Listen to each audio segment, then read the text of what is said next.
Well, that was a massive disappointment. I was very, very disappointed with that game. I was expecting it to be one of the most entertaining games of the season. I was expecting it to be, really eventful. Both teams just concede a fuck ton of goals, but that didn't happen. United, where do you even begin? I mean, they're what, 15th in the league now? 15th. Yeah, that they were just absolutely shocking. I could not score a goal. I reckon if that game was still going on now, I still don't think they would have scored.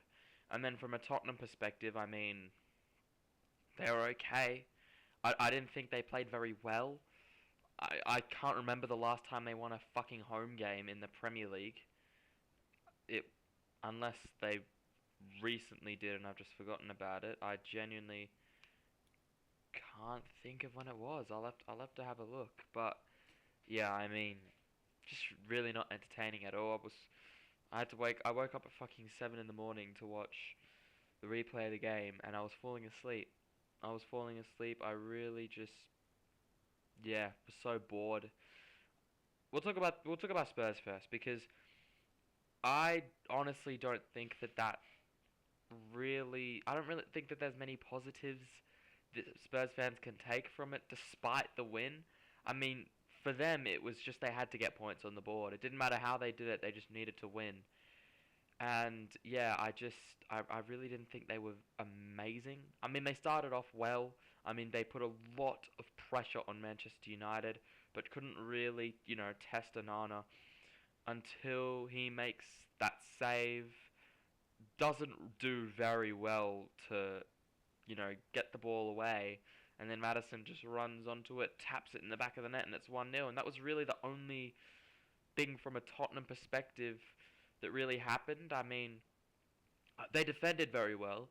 I thought their back four, despite still not having Van de Ven, still not having Romero, still not having Udogi, I thought that they defended really well. Danso looked good, Ben Davies looked good, but Jed Spence, for me, he's incredible.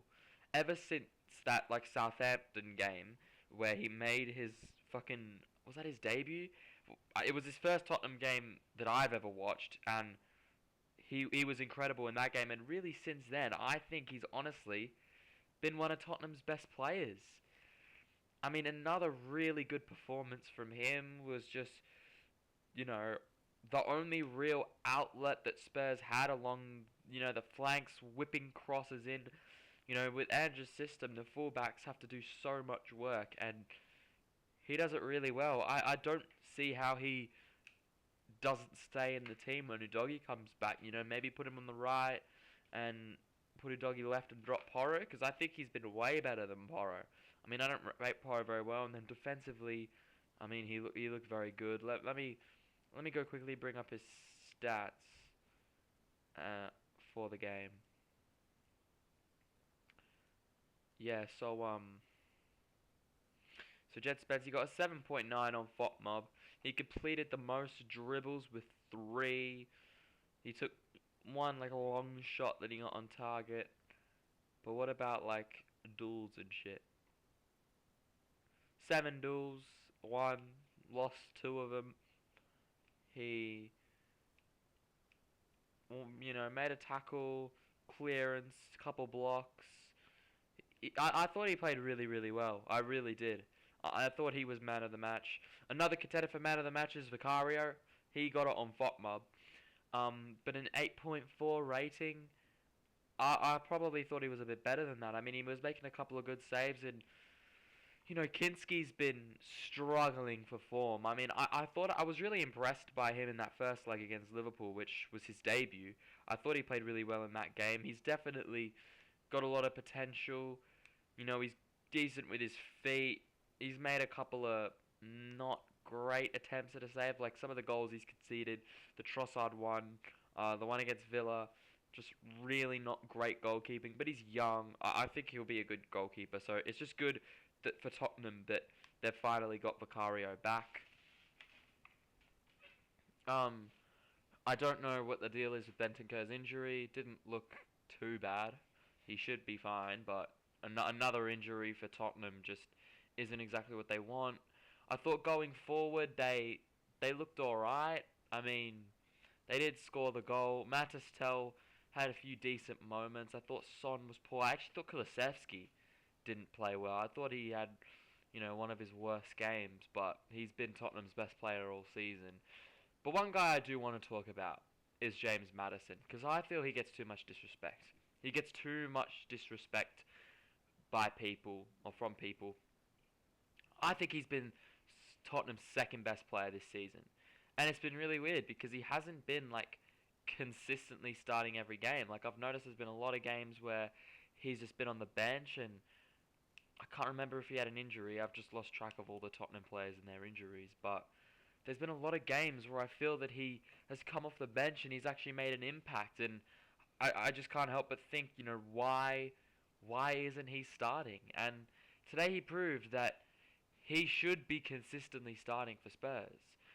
I mean, I think he's their top goal scorer in the Premier League this season. I think he's got like 9 league goals, which, I mean, it's a pretty good return for someone who hasn't even been one of the first names on the team sheet as a midfielder to be scoring these goals. And I notice he's like Brennan Johnson. They're just both always in these scoring positions. Brennan Johnson, who did actually come back, he came off the bench, and I think the fact that Johnson is back now, I mean, do we have to question Heung-min Son and his spot?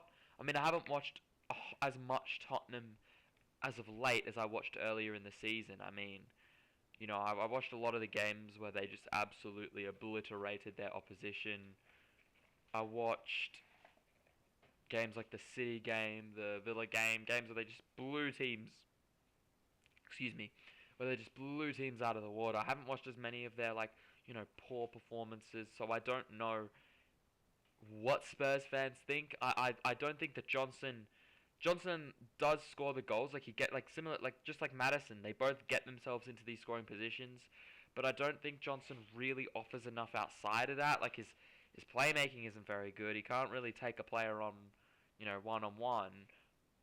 But I don't think Son's really offered anything. I mean, I don't think today was his worst game.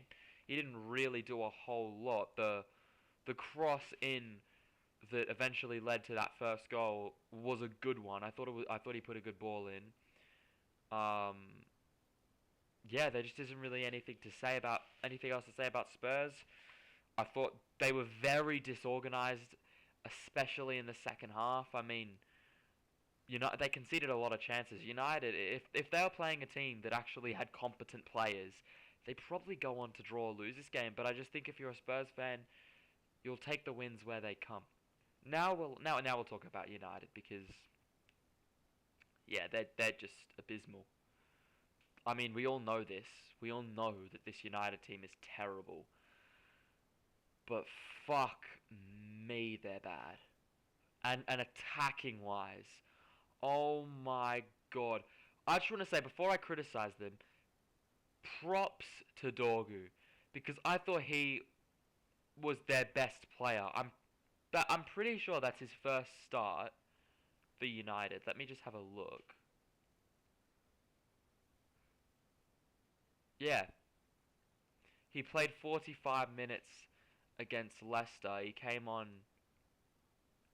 Oh no, he started that game. Okay, it was his Premier League debut, his first ever Premier League appearance, and he performed pretty well. I really liked what I saw from Dorgu. Defensively, he looked good. Created a couple of chances. He sent a few crosses in. He just looked very sharp, and he's the only one I can really say that for. I mean, look, Bruno created a couple of chances. I didn't really think he did a whole lot. Defensively, United were actually okay because Spurs just didn't really offer much in attack other than the goal.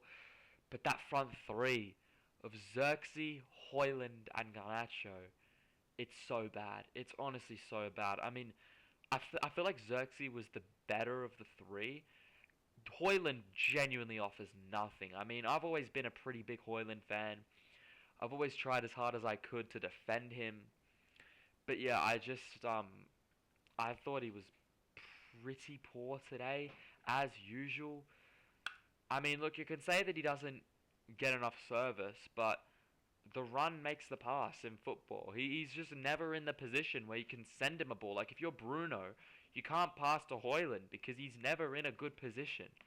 And then Garnacho. I'm sick of being gaslit into rating Garnacho. He is shit. He's absolutely shit. This guy, I mean, that miss in the first half. He's through on goal and he just just blazes it over the bar. I mean, look, I'm trying not to criticize United players because this team is just in such a bad place. Like, look at Anthony. Look at Rashford. I know he hasn't been scoring much, but look at Sancho. I mean, look at Mason Greenwood. I mean, these players have all left United and are excelling at their new clubs. So, I mean, look, Garnacho, he's clearly a half-decent talent. Maybe if he goes to the Serie A or something, he'll prove himself. I just don't rate him. I haven't seen enough from him to understand the hype. I mean, people talk about him like he's a goal-scoring winger. He's so wasteful, and his decision-making is really poor. I mean, there are times when he gets the ball, he crosses when he should shoot, he shoots when he should pass, he dribbles when he should fucking not dribble. Yeah, it's just not. Yeah, I don't see it. Casemiro, I mean, he kind of held his own. And I honestly think that I have not. I've tried my hardest not to criticize Amarim a whole lot because I mean, I'm just looking at this lineup that he's got. I mean, this team is so bad. Dallo, Garnacho, Casemiro, Xerxes, Hoyland, Onana. Like these aren't Manchester United level players. These aren't. When you think of Manchester United, you don't think of a team that's 15th in the table. Because this is a club that has won so much in their history, that's dominated the Premier League era. But in the last 10 years, and especially now, they've just been horrible. But what I was saying about Amarim is I've been trying not to criticise him because of how shit his players are. He got it wrong today. He really got it wrong today. I thought, I mean, the team was struggling. They couldn't create anything. And essentially, he just didn't make a substitution. And to be fair to him, if you look at that bench, I mean, Cheeto Obi Martin, of course, was the only one that came on, making his Premier League debut. It was in the 90th minute, so it was basically when the game was over. He waited until the 90th minute to make one sub. But if you look at that bench, I mean, there's Cheeto Obi Martin, who's an academy player, Ellie Harrison, Aiden Heaven, Harry Amass, Tyler Fridgeson, Victor Nilsson. Oh no, that's Lindelof. I didn't realize that Nilsson was his middle name. Jack Fletcher, Jack Morehouse, and Sekou Kone. I'm being dead ass. The only players I knew were Sekou Kone, Harry Amass, Aiden Heaven, Lindelof, and Shido Obi. Lindelof, because he's a senior player, was the only senior player. Sekou Kone, because I know they signed him recently. Harry Amass, because I've just seen him before. And then Aiden Heaven and Cheeto Obi because they're fucking from Arsenal. Like, I know them because I literally support the club that United bought them from. So, yeah, I mean, look, whilst I do think that United just have had an injury, like, an injury crisis has stemmed out of nowhere. They've lost Ahmad for the whole season. They lost Mainu. They lost Ugarte. They've just, the injuries have sort of come out of nowhere. I mean, I'm just looking at their injury list. They've also had Martinez ACL, Luke Shaw's always injured, Mason Mount, he's always injured as well, Johnny Evans is injured. Like, they've got a lot of players out. But you have to be making subs. You have to, like, just give some of these academy players a chance. You know, maybe take Hoyland off with half an hour left and bring on Cheeto Obi. Like, why not? Why not? I mean, they didn't really have any other forwards. Why not bring Sekou Kone on for Garnacho? Like, why not just bring some of these bench players on to just give them a try, change shit up? When you're playing this bad, when you can't score a goal against a team that has 3 of their 5 best defensive players injured, make some changes. Just bring some players on, switch things up. Because if it goes wrong, then it's like, oh, well, you know, they're academy players, you can't really blame him. But if it goes well, you look like a genius. So yeah, I mean, as I said, I haven't been overly critical on Amram because he just doesn't have a lot to work with. But he got it wrong today. He really, really did. Enough about this Boarfest. Let's talk about the other game that happened just a few hours before. Um, and we will talk about Liverpool 2, Wolves 1. Sorry, I was thirsty. Um, yeah, weird game. I didn't watch it, but I watched the extender highlights. I mean, you look at the score, 2-1 Liverpool, it's like, well, they were 2-0 up and then just didn't really score another goal. But if you actually fucking watched the game or look at the stats, I mean, what is that? They didn't even have a shot in the second half. I don't remember the last time Liverpool Football Club didn't have a shot in the first half. We'll talk about the first up. We'll talk about the first half. I mean, Liverpool looked quite good. I thought they were by far the better team. Um, Mo Salah scores his penalty. It was a clear pen. But before that, Luis Diaz with a nice finish. He's been poor lately. I mean, I was hearing people tell me that Luis Diaz was, a world-class winger, better than Bukayo Saka, and this is his first goal contribution of the new year. So he's really been struggling, but of course Salah scores a penalty. I mean, it was a decent pen. But then, yeah, that second half, props to Mateus Cunha because that goal is a joke. Like, that is an absolute joke of a goal. Fakes the shot with his right, absolutely sends Van Dijk and Konate. Like, neither of them knew what he was going to do. Absolutely sends him, cuts it onto his other foot, and just whips it, curls it into that bottom corner with his weak foot as well. Yeah, just a great goal. I thought he looked pretty lively. Wolves did have their chances. I mean, was it this one? Yeah, this shot from Gomez, the header from the corner, probably should score. I mean, it was a great save from Allison there. I mean, Wolves actually, on another day, Wolves could have come away with something. So, look, from a Liverpool perspective, all that matters is the 3 points. But other cracks starting to show. And I think that Liverpool will drop points. Like, if you take a look at their upcoming fixtures, you got Aston Villa away, Man City away, Newcastle at home, all in the span of a week. So yeah, the next, what, 10 days, they play 3 pretty tough games against, like, going away to Villa Park is never easy. Going away to the Etihad is never easy, and then Newcastle, who are competing for top 4. Like, I could potentially see them dropping points here. I think the league's won in this week for Liverpool. Like, I don't think they're in a position where they could lose the league, but they're in a position where they can win it. Like, if they win these games, I mean, you look at the rest of their fixtures, like Merseyside derby at home, maybe Everton get up for it. Craven Cottage, I mean, I guess, but you got like West Ham, Spurs, Chelsea away. Like, you don't really have many other big tests other than maybe if like Arsenal are back in form when we come to Anfield, Chelsea away, and then I don't know. But I feel like these are going to be Villa, City, and Newcastle. These 3 are going to be some of their last, big tests before they've gotten it all out of the way. I mean, you know, they did drop points in the Merseyside derby, but beat Bournemouth away, beat Brentford away. They did draw to Forest. I really do think that. And look, I've been saying that Liverpool are going to win the league since November, but I really do think that the league can be won here.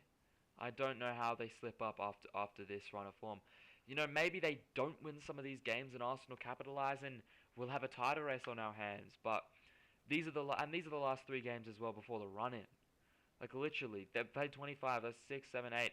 After this, they'll get into the run-in, and I think it's a pretty favourable run-in for Liverpool. We'll also take a look at the Premier League table, I guess. As I said, United down in 15th. Spurs absolutely catapult up to 12th in the table. You got Liverpool, who are 7 points clear. we really are starting to see this table form. I mean, I've said it a few times. Like from a Wolves perspective, I mean, they would have liked to maybe get something from this game. I don't think they would have expected to, but yeah, these sort of three teams here. I mean, that's the relegation battle for me. I mean, West Ham are safe. They're 8 points clear. Everton are well clear, 13 points. I'm interested to see what happens at this relegation battle. I think I've said it before. I think Wolves stay up and just these three go down. I wouldn't be surprised if like this this entire bottom area of the table just stays the same by the end of the season. Then you look in the middle. I mean, you'd expect Villa to maybe be higher. You'd expect Tottenham to probably be higher. I mean, you look at that top four. I don't think Chelsea will get it. I think Newcastle, obviously, you know, the back-to-back losses isn't ideal. I mean, in fact, they've got one win in four, and it's against fucking Southampton. So yeah, we are definitely starting to see the table form. But from an Arsenal perspective, if we win our next two games against West Ham at home and then against Forest away, I'm pretty sure we're guaranteed to be closer to Liverpool than Forest, or than to whoever's third if we win. Because if we win those two games, then that puts us on 59 points. Say Liverpool win the two games as well, that puts them on 66. So we'll be 7 points behind them still. However, Liverpool do actually play three games in that time. So it's pretty unfair. They could be 10 points. See, that's what I mean. Liverpool, if they win those three games, they will be 10 points clear of Arsenal. I know it will be an extra game played, but just having that tally on double digits is really damning. But it's been other than the fact that Liverpool won. Everything has pointed to this being a good match week for Arsenal, except the fact that Liverpool won. Except the fact that Liverpool won. So yeah, I mean, look, Spurs United, pretty boring game. I mean, I'll talk about these games another time, but yeah, Tottenham won, United nil, pretty fucking boring. It was an irrelevant game. I just watched it because I thought it would be entertaining. I thought we'd see a lot of goals. I thought we'd see a lot of defensive mistakes, but credit to Spurs, they got the win, and they've got a good record in Manchester and against Manchester teams. In Manchester, it's insane. They've scored 7 goals in 2 games, haven't conceded. But then even all the other Manchester teams coming there. I mean, they've beaten United 3 times this season, twice at home. They've beaten Man City twice this season, once at home, once away. They've only got one game left, which is against City at home. If they win that game, they will be 6 for 6 against Manchester teams, unless they manage to play United in the Europa League final, which I don't think is happening. But yeah, thank you guys for watching. I'm gonna probably watch the Barcelona game tomorrow, and I might make a video about that. I haven't really watched a whole lot of La Liga over the past couple of weeks, but I saw that Madrid and Atleti dropped points, so if Barca win this game, they go top. So yeah, I'm probably gonna watch that, and then I'll make a video about it. But thank you guys for watching. Make sure to subscribe to the channel, check my bio, follow me on TikTok. I do a lot of watch-alongs on there, and I'll see you in the next one. Peace.